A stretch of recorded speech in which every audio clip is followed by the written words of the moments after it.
रामपुर के जंगल में टूनी चिड़िया अपनी बेटी टुनटुनी और पति बंटी कबूतर के साथ रहती थी। बंटी एक प्राइवेट बैंक में मैनेजर था। टुनटुनी अपने कॉलेज की पढ़ाई पूरी कर चुकी थी और घर में रहकर अपनी माँ के कामकाज में हाथ बटाती थी। एक दिन बंटी के बैंक की छुट्टी थी। वे घर पे आराम कर रहा था। टुनटुनी अपनी माँ से कहती है, मम्मी बहुत दिन हो गए आपके हाथ के बने हुए राजमा चावल खाए।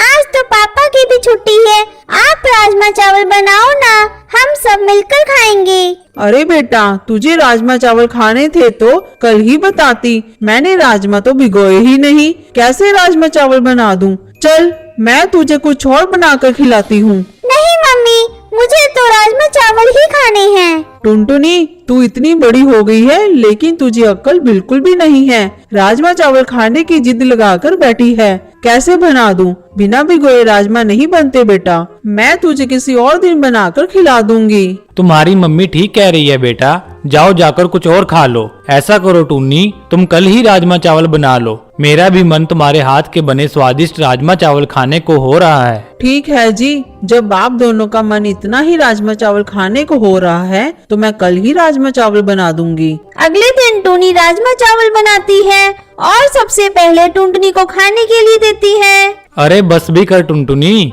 सारा तू ही खा जाएगी तो हम लोग क्या खाएंगे? पापा, मम्मी ने इतने स्वादिष्ट राजमा चावल बनाए हैं कि जितना भी खाते जाओ मन ही नहीं भरता।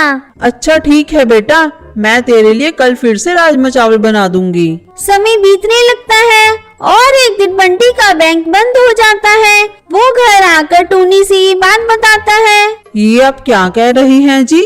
आपका बैंक बंद हो गया? हाँ टुन्नी, सरकार ने हमारे बैंक को अपने कब्जे में ले लिया है और बैंक का मालिक पुलिस की हिरासत में है। सारे कर्मचारी बेरोजगार हो गए हैं। पता नहीं अब कब फिर से हमारा बैंक खुलेगा, घर खर्च कैसे चलेगा, यही सोच सोचकर मेरा दिमाग खराब हो रहा है। आप चिंता मत करिए, कुछ ही दिनों में सब ठीक हो जाएगा। ऐसा करता हूँ मैं टुन्नी, कल से ही मैं दूसरे काम की तलाश करूँगा। अगले दिन बंटी कबूतर अपने दोस्त के पास काम मांगने जाता है। आओ आओ बंटी भाई, बहुत दिनों के बाद दर्शन हुए। सुना है तुम्हारे बैंक में कोई लफड़ा हो गया है, जरा विस्तार से बताओ। इस मामले में मैं तुम्हें ज्यादा नहीं बता सकता दोस्त, क्योंकि मुझे भी कुछ खास पता नहीं है। मेरे लायक कोई काम होगा तो बताओ, मुझे काम की सख्त जरूरत है। ठीक है दोस्त, अभी तुम घर जाओ, एक दो दिन में मैं सोचकर तुम्हें बताता हूँ। बंटी कई जगह नौकरी करने की प्रयास करता है, लेकिन उसे कहीं भी नौकरी नहीं मिलती। वो वापस घर लौट आता है। पापा, आप बेकार में परेशान हो रहे हैं। मम्मी के हाथ में तो जादू है, इनके जैसे कोई राजमा चावल नहीं बना सकता। आप ऐसा करिए, राजमा चावल बेचने की दुकान खोल लीजिए। ये तो टुनटुनी ने बहुत अच्छा रास्ता बताया है जी। मैं और आप मिलकर कल से ही राजमा चावल बेचना शुरू कर देते हैं।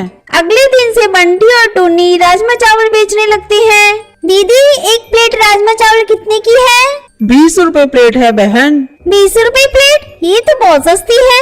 लाओ, मुझे एक प्लेट राजमा चावल दो। इस तरह कई ग्राहक टूनी की दुकान पर उसके बनाए हुए राजमा चावल खाने के लिए आते हैं। जल्दी ही सब कुछ ठीक हो जाता है और टूनी अपने पति और बेटी के साथ खुशी खुशी अपनी जिंदगी बिताने लगती है।